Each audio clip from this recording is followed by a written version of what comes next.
NFL Week 3 is upon us. We've got our best bets, predictions, plays, you name it, on this week's edition of KCSA Game Day Gambles.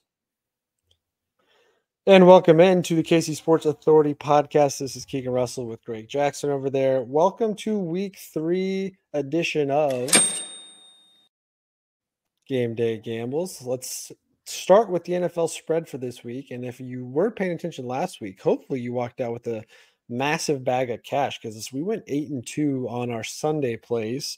Sunday's been very, very positive for us. Thursday and Monday night, not so much. But Sunday football has been great for us. And then, Greg, you also hit on your 13-point teaser. So if you haven't been following along, you better start because we are making some cash here if you stick to these plays. So welcome into the show. If you're watching us over here on YouTube, make sure you hit that like and subscribe button below. On our way to 1,000 subscribers. And I hope every single one of you watching this week make some money along with us because we are diving into our Week 3 NFL best bets. And Greg, let's start with actually Sunday night football. We're going to start with Chiefs at Falcons for our local fans here in the Kansas City area.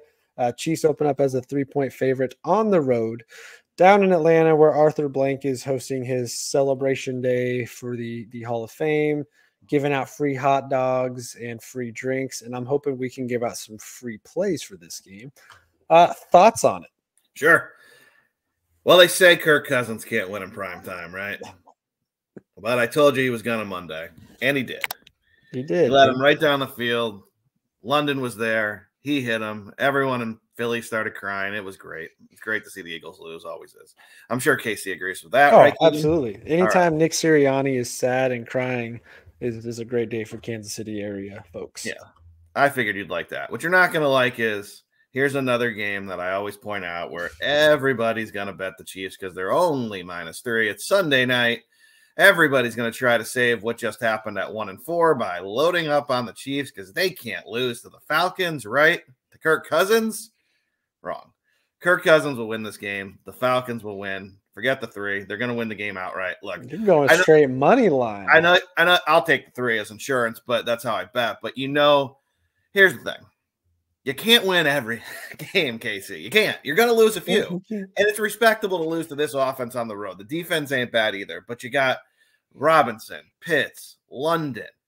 And Kirk Cousins knows how to manage an offense. So it's not like they're a bad team. So when I look at KC's schedule, I think they probably go 13-4, maybe 14-3, but probably 13-4. They're probably the best team in the AFC, number 1 seed with that record and tiebreakers. I think this is one of the 4 they lose.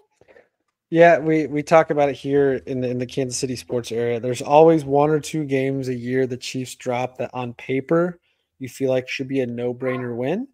And a lot of talk this week is that Atlanta could be that game.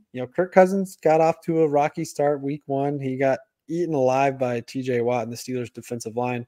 But primetime Kirk Cousins showed up and they found a way to steal a win from the Eagles, who honestly look just as bad as their record has been for the last 12 weeks, a team that's going the complete opposite direction.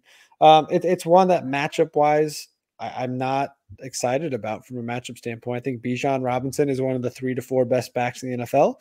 He is a guy you need to know where he is on the field at any given second and can take over a game at any given moment. And I think this year you're going to see some redemption from Kyle Pitts, who, I don't even know if he was on an NFL roster last year. And if he was, Arthur Smith had no intention of using him, his first-round pick. Kirk Cousins likes his tight ends. We know what we saw in Minnesota. TJ Hawkinson was a nice blanket over the middle when JJ was triple teamed down the field. So I think Kyle Pitts has a lot of opportunity in this game. The Chiefs have struggled so bad against tight ends this year. Isaiah Likely goes off. Mike Gesicki goes for 7 catches, 80-plus yards. Nick Bolton has not looked that good in the middle linebacker spot on tight end coverage. Kyle Pitts is a freak athlete that can line up inside and out. So I really like the weapons Kirk Cousins has. His wide receiver core is great. First week, didn't really get to use him that much because he couldn't get the ball out of his hands quick enough. But you've got Drake London on the outside, Darnell Mooney, Ray McLeod. You've got some weapons there. So I do like Atlanta's chances here. I don't know what I like yet in this game from a betting standpoint. I think the one I feel the most confident in is the over-under at 46.5. I do like the over on that. I think both defenses are vulnerable. The Chiefs find ways, though, to give up a lot of yards and then let them kick field goals. But I think Atlanta's defense, the way they play their soft coverage zone, I think has a lot of opportunity for Kelsey and Rice to eat up in the middle. So I do like the over there because I think there's going to be a lot more points had, because I don't think the Chiefs are going to struggle to move the ball down the field. Despite not having Isaiah Pacheco and going to a rookie running back, that is an interesting topic to consider for this game. But I like the offenses to get going. Sunday Night Football, the Chiefs, this prime time again for Kirk Cousins. I just don't feel like it's a game that are going to come out and both teams are going to be that sloppy. So I like this 46.5. I see both teams playing in the 20s, 23 plus. So that would easily cover there. But yeah, Chiefs -3. That line has not been the Chiefs. The fact is this line hasn't. This is one of the games that the line hasn't moved all week, despite the Falcons winning Monday night. This line hasn't moved at all as of Saturday night. I still like the Chiefs to win, of course. I got to be the homer pick and do that. But I think my official play, my non-biased fandom play, would be the over 46.5. That's still -110. I said this in our first episode today. I'll say it again. Shocking. Keegan is going with the Chiefs. Here's the thing. This is what I think it comes down to, Keegan. I'd love to hear your thoughts. I think if Kirk Cousins, and I think he will because he's a veteran, can identify the blitzes that the Chiefs are going to try to disguise, and they can set up the screen to Robinson, yes, Falcons are in for a good night. That's what comes down to for me. Kip, that's why I think for Chiefs fans, those are the two things that scares the most about this game. I don't think they're worried about Drake London beating them over the top, Darnell Mooney in the middle. Nope, it's all Kyle Pitts and Bijan Robinson. You got to get those guys in open space. And even if they're not scoring a ton of points, but they're getting 12, 15, 20-yard chunk plays at a time, that wears your defense down, and that puts a lot more pressure on the front seven to get to the quarterback. But I still like the Chiefs pass rush against the Falcons O-line, and we've seen that if Kirk Cousins gets any sort of pressure so far this year, he doesn't have a lot of time to react and get the ball down the field. To your point, though, that could be a good game for Bijan Robinson. So if we're looking at prop bets on this one, I love Bijan and Kyle Pitts props on this. Kyle Pitts over 38.5 yards, smash it. Over that, there's no way he comes under. Even if he gets if he gets less than 5 targets, then probably not. But I like that there. Bijan Robinson over 30.5 yards receiving is an interesting one. Kyle Pitts over 3.5 receptions. Bijan over 4.5 receptions. It's an interesting one. And then Bijan, where is it? We'll go to rushing props on here. Bijan over 75.5. This is one I do like the under on. I think the Chiefs do a pretty decent job of containing the run game, which is going to open up, I think, the screen game for Bijan. So a couple of prop bets I like there. And I honestly like Carson Steele over 45.5 rushing yards. Even as a rookie, Andy Reid's going to get him involved and try to maintain some of the game there. So I like that one there too. But outside of that, I'm nervous. This game has me nervous as a Chiefs fan, that's for sure. Of course, I'm still going to at least have a play on them to win, but I was also looking at alternate lines. It's not a huge payout by any means, but Chiefs plus 3.5, -295. Maybe mix that in with another one of our plays we'll mention here in a second. If you're concerned about the Chiefs losing on the road. So I'll give you a tip, as I try to do every week. When you look at prop bets, just remember one thing. Vegas knows America loves to bet overs, so they're always going to be skewed to the over. Give me that offense. Yeah, exactly. We want to see offense. We want to see offense. We want to see offense. That's why overs aren't always the greatest. So mix in an under here and there. I think that's smart. Because I know how many times I've been bitten by that going, oh, Kelsey, 2 weeks in a row, over 40.5. That's easy. Nope. Now last week he would have had it if the penalty wasn't called. But yep, to your point there, that's a good spot. Let's talk about the Sunday slate. The day kicks off with probably two of the most disgusting games on the schedule for the entire season. You've got the Giants and the Browns. Ugh, puke. Don't even know if I want to play that game because I don't want to have any interest in watching that game from a standpoint. And then you got Bears Colts. Now, Bears Colts, I think, is an intriguing matchup as far as two young quarterbacks. It was funny. We talked about this in our college football episode that Alan Bowman and Cam Rising, Oklahoma State, Utah were the combined oldest age for starting quarterbacks in a college football game to ever appear. This apparently is two of the youngest quarterbacks to ever appear in a starting game at both under 22. It's going to be, I don't think, a very pretty game by any means because Caleb Williams, let's be honest, doesn't know how to read a defense at all. And I think got the benefit of one of the smartest offensive minds in college football. But he's also got a terrible line in front of him. Amazing weapons. One of them's always on the sideline, being his little cheerleader, coaching guys up, but can never play. Keenan Allen. But the Colts play a good game. So I want to start with that one. This is one of my plays. I like Colts money line, minus 120. They're also a minus 1.5 point favorite, minus 110. But I feel confident in the money line play there. Yeah, I mean, look, when it's 1.5, I don't mind laying the extra 120 because God does it suck if you win by one. And it's just it's not a great feeling. It's happened to me. So if you want to pay a little extra juice, I don't fault anyone there. These are one of those teams me and Keegan disagree a little bit on, which makes for good banter, right? I think the Colts are actually a decent team. He doesn't. I think their defense I think they are decent. I do think their defense is good. I think they have a chance to win that conference. I mean, the division. You don't. You think it's Texans. No, I think it's Texans. I think the Colts will be competitive all year. I think Richardson's a good quarterback. He's just going to get better. I think he knows when to run, and he's got a huge arm. JT is JT. Pittman's a good receiver. You got a defense that they're the definition of bend, don't break, and then they pop some turnovers at the right time, it seems like, all the time. So I agree with you on the Bears. Look, I think this line's 3.5 if the Bears weren't on Hard Knocks, but we get the Hard Knock effect. Everyone likes them. They were convinced they're good. They're not. Everyone wants to see Caleb Williams score and win.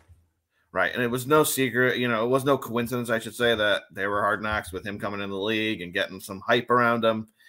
Yeah, I don't buy into the hype. I'm glad, like I said, I'm glad the coach has a new haircut. Glad his wife likes it. He won't be there next year because he's going to go 3-14. Yeah, they look terrible. The more I watch the Colts, I think the more entertaining they are. We talked about it last week that one of my plays last week was looking at wide receiver 2s for touchdowns because wide receiver 1s have been off to a slow start across the league.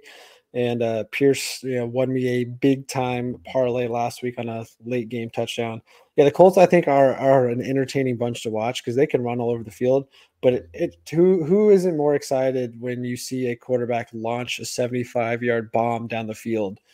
Whether he catches the ball or not, doesn't matter. But a quarterback that's able to do that is a lot of entertainment there. So yeah, I like that game. Browns Giants, don't want to touch it at all. My next one, I like the Houston Minnesota game. Houston last week did not look good against the Bears on Sunday Night Football, but managed to cover the -6. Again, this is another one. I like them on the money line on the road. Justin Jefferson's a little banged up. Dalvin Cook, there's no way they can just keep giving him the rock 30 times a game, or not Dalvin Cook, Aaron Jones 30 times a game. Houston's defense, I think, is really solid. They've got a strong defensive line that can wreak havoc, and I think their secondary is getting better each week. They're a young secondary, but each game they play, they get better. And I think they just have too much offensively. Stephon Diggs has looked better than maybe a lot of us thought. So I like Houston to roll -1.5 or, again, money line. Yeah, I'm with you here. I think the Texans will go in there and have no problems this week. Look, I told everyone last week, I hope you listened. I told you the Vikings were going to ruin your weekend with the Niners. They got their big win last week. I still think they're going to have a shot at making the playoffs this year. I do. I think they'll be right around that 9-10 win area, even with Sam Darnold playing quarterback for him. They have the best receiver in the game. I've been saying that all year. So you never know. They could win just because he goes off and for 3 touchdowns, right? But I think the Texans are for real. I think the Colts are the only team in that division that will give them a run for their money this year. But let's be honest, the Texans are a Super Bowl contender. The Vikings are not. I think they win this game on the road. I think they're a complete team. My only question to you, Keegan, is when's J.J. Watt coming back? He's going to suiting up so he can get his ring. That's a good question. He's made the comments that he's always ready. I think he's too engrossed into all of his commercials and Fox airtime, but he still looks like he's in great shape. Let me paint a picture for y'all. JJ Watt comes back like week 12, settles in, AFC Championship game, comes around the edge, sacks Mahomes, he fumbles, we pick it up, take it in, and off the Texans go to the Super Bowl. What do we think, KC? That would be depressing. That would be quite depressing. I wanted, there was a couple years ago when the Texans when they got rid of him and moved him to Arizona, I thought there was a legit chance the Chiefs were going to go get him. And I was like, why would you want to go the Cardinals to win in the playoffs? Come to the Chiefs, and he missed his chance there. But that's a good point. That would be fun. I think what would be more fun is if Tom Brady came back out of retirement again and went to play for the Dolphins while Tua's out. That's a whole other storyline to get into. That would be good. It would be intriguing. He's got a home in Miami. He spends a lot of time there. You know, he could still play. He hasn't had the same concussions Tua's had. So even at 45, I think he'd be better off than Tua ever coming back. But let's continue on Sunday NFL slate. I'm not letting that go without making a comment. That's because you're not allowed to touch Tom Brady. If you come within a two-yard circle of him, you get a flag thrown on you. Yep, Chiefs remember that from AFC Championship.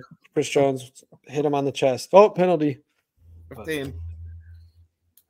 Next game, this team was incredible last week. Just absolutely kicked the crap out of the Cowboys. And that's the New Orleans Saints. Might be the best offense in the NFL. Alvin Kamara, have yourself a day, 4 TDs. Just incredible. They take on the very down in the dumps Philadelphia Eagles at home. Only a 2.5-point game spread here. Are we hammering the Saints? It feels like that's the easy, obvious answer. I'm going to bet them until they show me that they can't put up 40 points a game. I mean, look, if I'm Devontae Adams, I am sitting those coaches down in in Vegas going, you really let him go? I'll just keep rewinding the game film. Carr is throwing the ball better than he has in years. He's making the proper reads. He's going over the top to Shaheed. I mean, they look scary good. And their defense has been good for a few years, so I'm not surprised there. They've always been a fast ball-hawking defense. So I'm not shocked there that their defense is good. But the offense looks legit scary. Yep, Rashid Shaheed, another wide receiver too, back-to-back weeks, big-time touchdown. So might as well keep playing that every week. And the Eagles, there's just no confidence. I mean, Saquon looks great. Jalen's running the ball a little bit more, but no A.J. Brown. The defense is banged up. They've got former Georgia players ending guys' careers with injuries left and right on that side of the ball. It's just they are a hot mess, and I don't know what game you feel confident on their schedule with, but I would stay away from them. Look what they did to Dallas last week. I mean, they destroyed them at home. I mean, destroyed them. Dallas gets a home game, goes in there as, I think, what were they, a 6-point favorite? I mean, they got because Saints to cover 6.5 was one of our plays last week, and that game was done by the end of the first quarter. It sure was. So you cashed that one easy. Another one I like matchup wise because I think this is a great coaching schematics game is Chargers at Pittsburgh. Pittsburgh has won us back-to-back weeks now. They're -2.5 at home. Still no Russell Wilson. Justin Fields hasn't looked that good, but it's a Mike Tomlin run team. That defense is incredible. George Pickens is starting to get a little bit more run time. And Najee Harris looks good. He looks pretty solid with heavy workload. But we've also seen the Chargers look a little bit better. The big question here is Justin Herbert going to play? So I don't know if this is one you want to touch as an official play, whether he plays or not. I still like Steelers. And when I had this, it was Steelers -3. So it's now moved to -2.5. But even if Herbert does play, I think he's going to be a little dicey. And that Steelers defensive line, if they even get close to the backfield, Herbert's going to have himself a headache. And I think they go down easy. Let me, I'll address this game. I'll break it down and I'll make it an official pick. Sure, I'll endorse it. So one of our listeners reached out earlier to us with a question and asked me about this game and said he loved the Chargers. What do you think? And I replied this, Keegan. I said, oh, did you hear TJ Watt is out? And he said, no, is he? That makes me feel better. I said, no, he's not out. So why on earth would you ever bet against them at home with that defense? Against a subpar offense that is literally one-dimensional. I mean, they're not hard to predict what they're going to do. J.K. Dobbins is not the solution. Yeah, he's in a couple good runs. Great. I feel good for him. It's not happening against some really bad opponents. It's not happening against the Steelers. They'll be ready for him. I'll roll with the Steelers till they do us wrong. Yeah. Watt is an absolute game changer. He will wreak havoc back there. When they double team him, the other guys know what to do. They will win that game by 3. And look, Fields has been playing well. He's been managing the game. You know what he hasn't been doing? Turning the ball over. And if he keeps not turning the ball over, Russell Wilson is not going to play. I don't care what you tell me. Justin Fields, Tomlin wants to win games. Fields managing the game. He's going to stay in there. Yep. And Pickens looks fantastic. And eventually, he is going to get into the end zone, everyone. So won't shock me at all if Pickens goes off for a TD or 2 this week. Yeah. I know you've got your game of the week pick that we want to get to in a minute. I have a game of the week pick as well. It's different. Any other afternoon slate games that you're intrigued by from a betting perspective? Yeah, look, I think the Lions are going to respond, right? They got beat at home by Tampa, but that game was circled on Baker's calendar for a long time. They knocked them out of the playoffs last year in heartbreaking fashion, right? It was a great game. Bucks came back. Lions held them off. That was a big game for the Bucks. It meant a lot. So Lions fell apart, couldn't pull it off. They're going to go back. They're going to go to Arizona. I think they're going to win big. I'm not saying Arizona's not a good team. I think they are. I think they're going to be competitive all year. I think Kyler Murray's look great. I think the offenses look great. I think the Terminator at running back is still somehow at his age got legs. Harrison looked unbelievable. Oh my gosh! What 3 catches, 3 touchdowns in the first half? And look, McBride's a great tight end. That Arizona team is good, but I think this will be one of those spots where the Lions just rebound. Won't shock me if they get off to a big lead, let the Cardinals come back a little bit, then hold them off and win by 7. So give me the Lions to cover. Yeah, this is one I have the Cardinals in a money line upset parlay later, so I don't have a play on this game from that perspective other than the money line. All right, but I think that's going to be an interesting one. Give me your play of the week, then I'll tell everyone who's going to ruin their weekend. So my play of the week. So as I was going through the entire slate, I was trying to find what is one game that just feels like a surefire entertainment, but there's no way this loses. And I think this game actually comes Monday night, Jacksonville on the road at Buffalo. I think Buffalo covers the 4.5 at home. I think Josh Allen has looked really good. Jacksonville does not have much of an identity right now. They're turnover prone. ETN's been Lawrence has been like he has for the last couple of years. And I think Josh Allen has a different mindset this year of, hey, this is put up or shut up time. So I think my play of the week is Bills at home covering the -4.5. Yeah, good play. I mean, you don't have to sell me any Josh Allen endorsement. I'm on board with it. That's my favorite. That's my favorite player in the NFL. So, yeah, I'm good with it. Anytime you say Josh Allen's going to cover, I'm not betting against them. It's very hard for me to bet against Jacksonville just doesn't. They've got a lot of names and pieces. They just can't put it together consistently. So why should Trevor Lawrence do that in a big time Monday night game? Right, and they're another defense that everyone sleeps on. They give up a lot of yards, but you know what they do? They always take the ball away, right? Kansas City Chiefs fans, they always take the ball away. They do a good job of producing turnovers.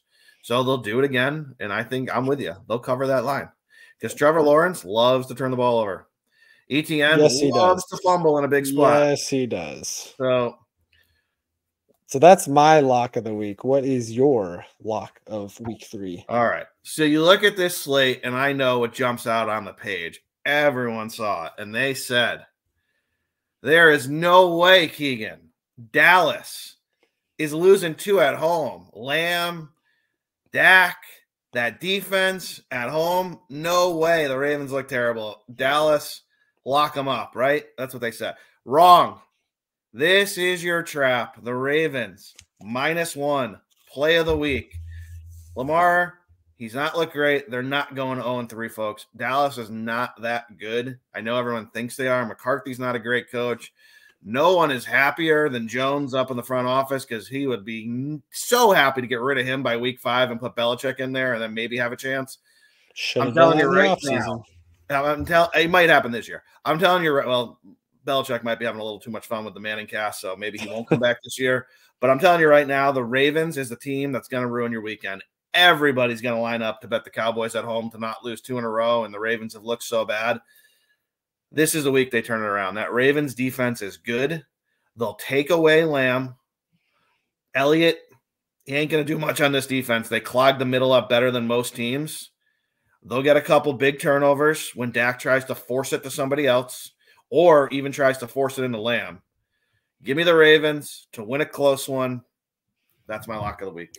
I love it because last week the Ravens destroyed a lot of other people's weekends by losing to Oakland, losing to the Vegas Raiders on the road in ugly, disappointing fashion. And I was thinking back to that game. Lamar takes off on that last play and pitches it back. He was probably one sidestep juke away from taking it 65 yards to the house. And I'm sitting there watching him going, you were the fastest man on the field right now. You had two guys in front of you, and you turn around and throw it backwards instead of just running past it. But yeah, they ruined the weekend last weekend for me in a big time parlay. So why not let them ruin a lot of Cowboy hopeful fans this week? And I have a buddy of mine that's a big Cowboys fan. I feel so bad for him. Actually, I don't feel bad for him. That's a terrible franchise, and he knows what he gets himself into year in and year out. But he said he found this AI video that's been going around of Dak Prescott basically. Hey, I just want to thank my agent. You know, I couldn't care less about what we do on the field right now. I got paid, highest paid quarterback once again. Thank you, Jerry Jones. And I don't care if we don't make the playoffs. Peace out, Cowboys fans, or something like that. So I'm like, yeah, they're all of them are getting paid a lot of money and they can't win. So yeah, I like that one too. All right, let's get into some fun plays here. Parlays, teasers, TDs. What do you got for some fun plays here for the fans? So the 4-team teaser I've been giving out, it's a 13.4 teamer minus 140, so it's a little juicy, but it's on this is a DraftKings play. We're 2-0 so far. So if you've been doing the 140 a week like I suggested, you're up $200 on this already. But this week for me, we're going to move that line 13 points for the Packers, the Dolphins, the Ravens, and the Commanders. And I will post this one again later because that's it. It's easy. I did the same one last week with you, and I did it with another set of 4 teams, and it's fun. I'm not gonna lie, it's fun. It looks great seeing the big line, but you stack them all up, and it comes out to a fun play. So I like that one there. My only fun one I've got this week, I guess, is I'm looking at a 3-leg money line upset. 49ers look bad. They're missing half their roster. So could this be a gotcha game? Maybe. I don't know.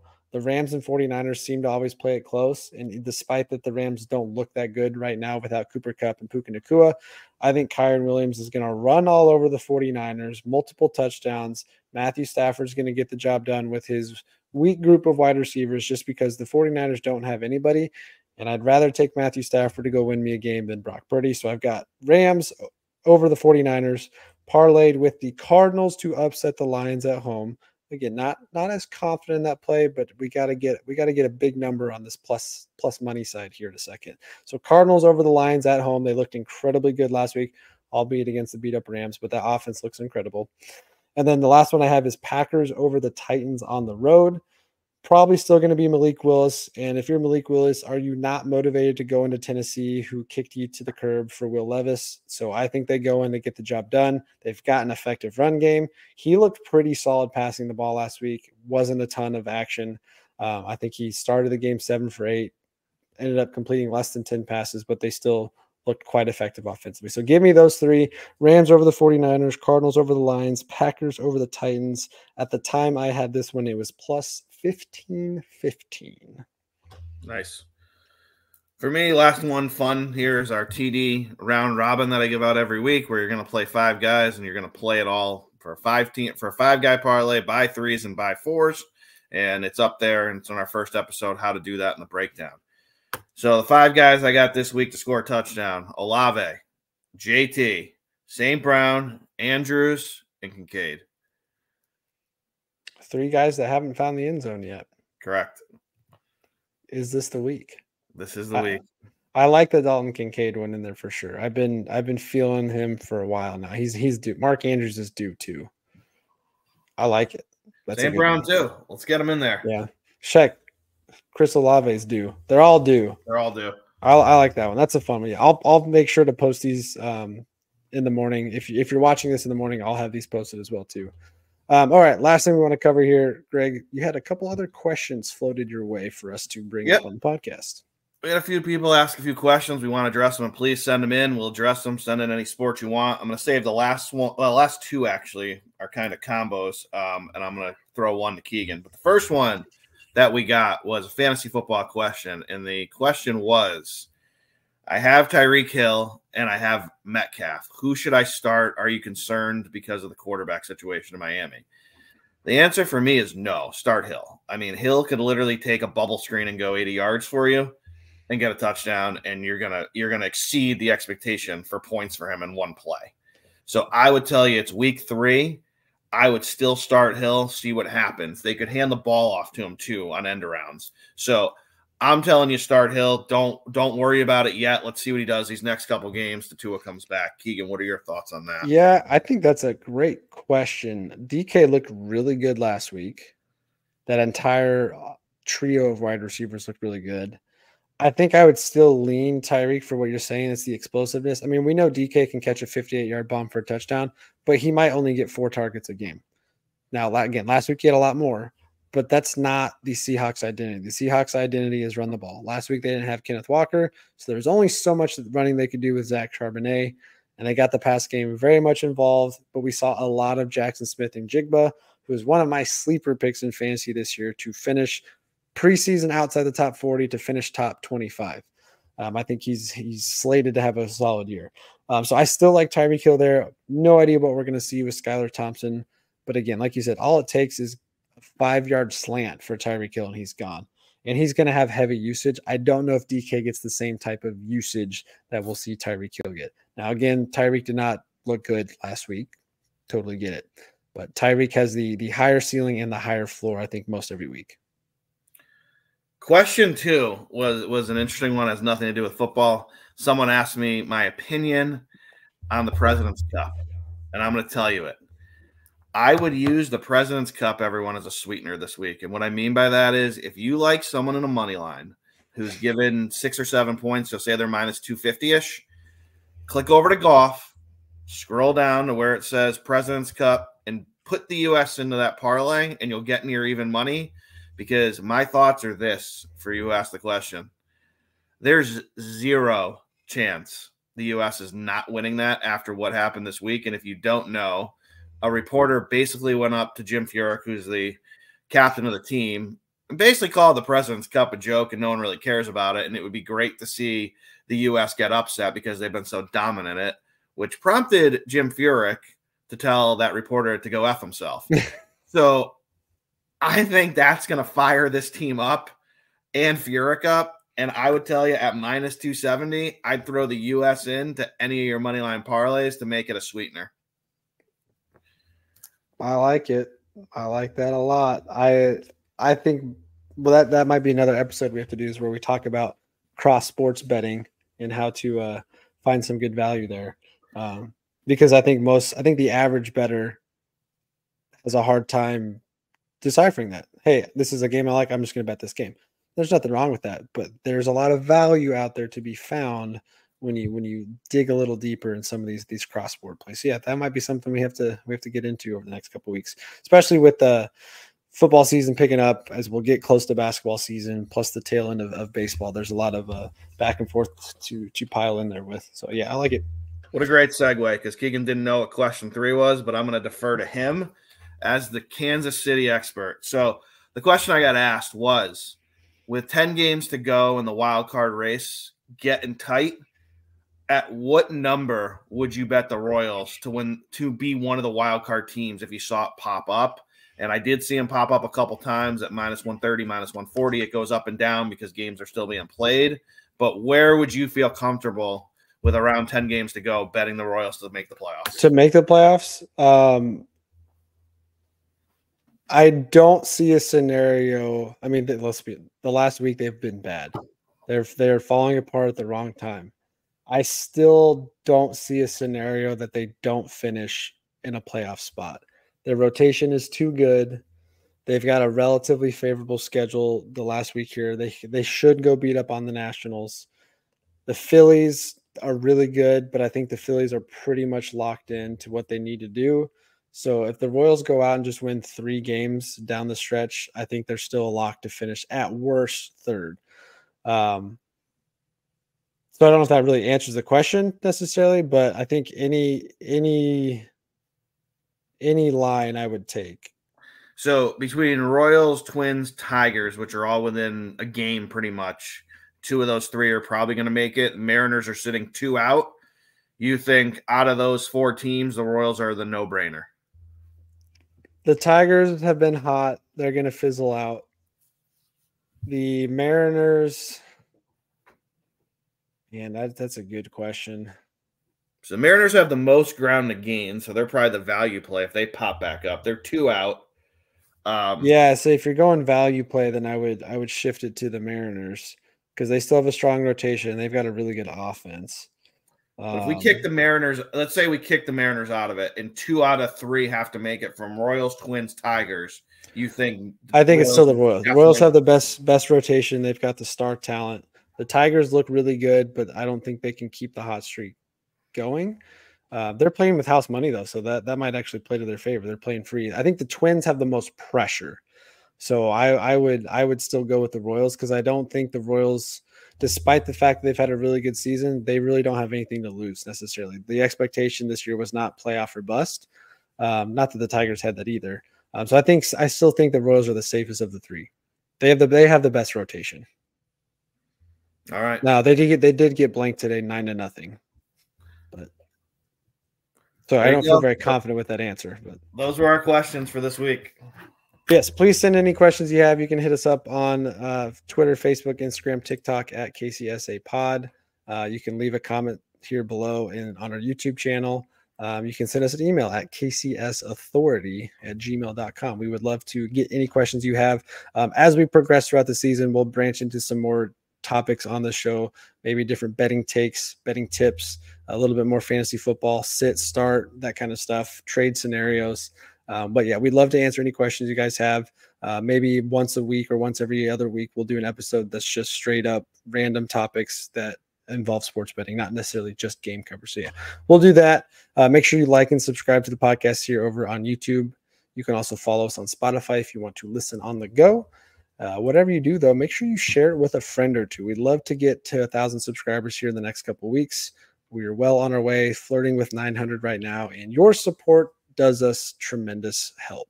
So make sure you do that. As always, thank you for checking us out, and we will catch you guys in the next episode. Happy betting.